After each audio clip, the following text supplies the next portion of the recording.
आज फिर नहीं आई नींद रात भर, आज फिर सोचता रहा रात भर नाकामियां अपनी। जो चीज मैं कर रहा हूं ना, वो कोई एक रात का हलवा नहीं है।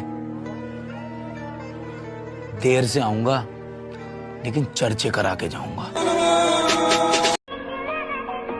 दिल तो हम भी लगा लेते दोस्त, पर हमने घर की जिम्मेदारियों को गले लगाना जरूरी समझा। हमें निकम्मा कहने वाले लोग वही है जिनकी औलादे सपने देखती है हमारे जैसे बनने के। मैं पागल नहीं जिद्दी हूँ, और जिद्दियों का कोई अस्पताल नहीं होता। इस बार बर्थी में ऐसे दौड़ूंगा जैसे दाव पर फौज की वर्दी नहीं, मेरी जान लगी हो। मेरा आर्मी लवर के लिए कि जब भी भर्ती देखने जाओ ना तो भीड़ को देखकर घबराना नहीं है। अरे जब भी भर्ती देखने जाओ ना तो भीड़ को देखकर घबराना नहीं है। और एक बार तुमने रनिंग चालू कर दी ना लाडलो, तो पूरे 4 राउंड तक रुकना नहीं है। पता है कभी कभी लगता है जैसे जिंदगी में सब कुछ खत्म सा हो गया हो, पर हौसलों की उड़ान धीमी ना हो, इसलिए माँ बाप भी अब बोल देते हैं कि बेटा जब तक जिंदा हम है ना, हार मत मानना। कॉन्फिडेंस देती है ड्राइवर को कि भैया मैं तुम्हारे साथ हूँ, तुम मुझे एक्सेलेरेटर दो, मैं निकलूंगी और कहीं भी जान नहीं छोड़ूंगी। ये गाड़ी ऐसी गाड़ी। अभी तो मुकाम पे पहुंचा भी नहीं मैं, बस मेहनत चल रही है, फिर भी लोगों की फट रही है। मैं डाकू एक नंबर था, जेड़ी चीज आखे ओ बोल ना नी। मैं डाकू एक माना सफर थोड़ा कठिन है, माना सफर थोड़ा कठिन है, लेकिन हिम्मत नहीं हारूंगा, लेकिन हिम्मत नहीं हारूंगा। इतना तो भरोसा है खुद पर, इतना तो भरोसा है खुद पर कि इस बार बाजी जरूर मारूंगा। हो राता की मेहनत भी रंग कदे लावेगी, कर्जा भी उतरेगा, गाड़ी भी आवेगी, करना सफर।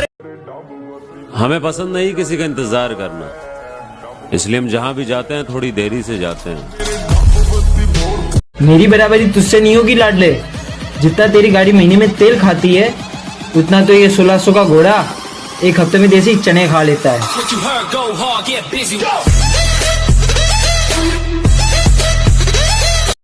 एक दिन जाएंगे फौजी बनकर, देश की सीमा पर पहरा देंगे।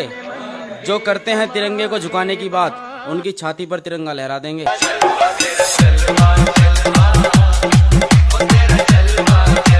देखो महोदय जी, दौड़ जिंदगी की हो या आर्मी की, मिडिल क्लास वाले हैं, कहाँ स्प्रिंट मारना है और कहाँ धीरे धीरे दौड़ना है बखूबी जानते हैं। तो कृपया आप अपना ज्ञान अपने पास ही रखें। कुछ रिश्तेदारों ने टोका है मुझे कि ये लड़का पढ़ाई नहीं करता है, कहाँ जाएगा। मैंने कहा थोड़ा वक्त का इंतजार करो, ये लड़का तुम्हारी औकात से बाहर जाएगा।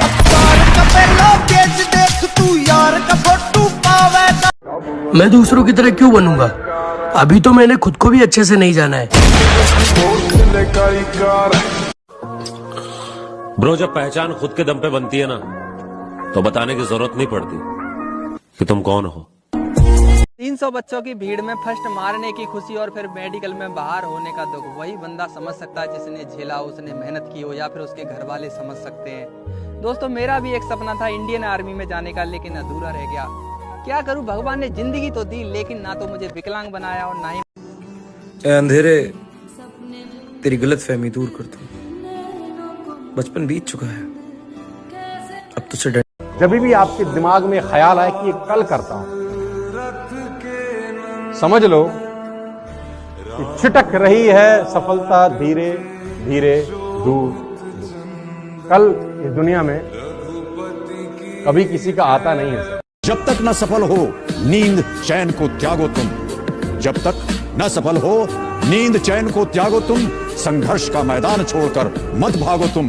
कुछ किए बिना ही जय जयकार नहीं होती, कोशिश करने वालों की कभी हार नहीं होती। मेरी बराबरी तुझसे नहीं होगी लाडले, जितना तेरी गाड़ी महीने में तेल खाती है उतना तो ये 1600 का घोड़ा एक हफ्ते में देसी चने खा लेता है।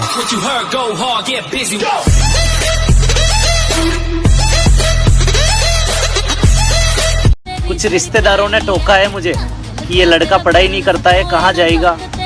मैंने कहा थोड़ा वक्त का इंतजार करो, ये लड़का तुम्हारी औकात से बाहर जाएगा।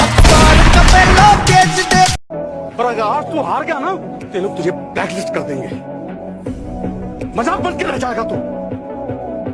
मैं बस इतना जानता हूं कि कोई तुम्हें तब तक नहीं हरा सकता जब तक तुम खुद से ना हार जाओ। इसी बात पे मेरी माँ ने एक बात कही थी कि मनोज, जिसको सफलता नहीं मिली है ना, उसको बेवकूफ नहीं समझ। वाह। अरे उस छोरी का हाथ कदे न छोड़ियो जिसने सब कुछ छोड़ के बस तुम्हारा हाथ पकड़ा हो। तुम पे मरते हैं हम मर। तेरे में और मेरे में इतना फर्क है डार्लिंग। तू रील बहुत अच्छी बना है और मैं रेल। नंबर दे तो दे दो। जो नसीब में ना हो वो रोने से भी नहीं मिलता। कहाँ हो तुम? मैं रोड पर। रोड पर क्या भीख मांग रहे हो? मांग तो नहीं रहा, लेकिन मांगने आ रहा। क्या? अपने महबूब से उसकी मोहब्बत। हमें पता है हम कहाँ काम आएंगे। नंबर मत काटना डार्लिंग, बहुत जल्दी याद आएंगे। अगर तू स्कूल की टॉप पर है ना, तो हम भी आर्मी के चीते हैं डार्लिंग।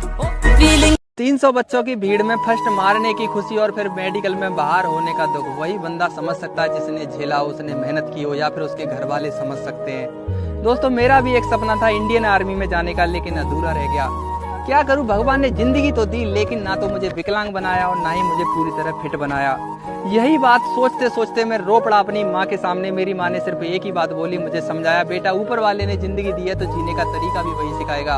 उसी दिन मैंने ठान लिया था दोस्तों कि मैं और इस कच्ची उम्र में जब किसी चीज को इतने दिल से चाहते हो ना, फिर दो ही चीजें होती हैं। अगर मिल गई तो सुकून है, चिल है, और नहीं मिला ना तो फिर मिलती है जेलसी।